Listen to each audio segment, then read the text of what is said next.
ما تجيبي لي اكل يا ماما. حاضر، هقوم اجيب لك طبق عدس. انا ما بحبش العدس يا ماما وانت عارفه. وانا اعرف منين يعني؟ ما انت على طول بتاكل. انا. ايوه انت، امال امي. طب هاتي لي حاجه تانية يا ماما. طب خلاص، هقوم اجيب لك طبق قلقاس. استغفر الله العظيم يا رب. في ايه يا لند؟ ما انت عارفه اني برضو ما باكلش القلقاس. وانا ايش عرفنا ان انت ما بتاكلوه؟ طيب يا ماما، طيب هاتي لي اي حاجه تانية. خلاص استنى، عندي طبق سبانخ يستاهل بقى. انا عمري ما اكلت ولا هاكل سبانخ. ازاي ده يعني؟ ولا انت بتشتغلني؟ واشتغلك ليه؟ انا اصلا ما بحبش السبانخ من يوم ما اتولدت. بجد؟ طب والله ما كنت اعرف. طب هتجيبي لي ايه تاني؟ اجيب لك سمك، انا عارفاك بتموت فيه. انا يا ماما، انا بموت فيه، ده انا ما بطيقش ريحه الزفاره. من انت الكلام ده؟ امال مين اللي بياكل؟ امي.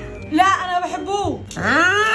طب خلاص، هجيب لك طبق فول نابت من اللي قلبك يحبه. يا ستي انا اصلا عندي انيميا فول. اخصى عليك وما قلتليش، ده نمه. يا ماما ده انا عايش معاكي بقالي 23 سنه، عمري ما اكلت حاجه من الحاجات دي. امال انت عايز تاكل ايه يا ابن السيد دي كلها؟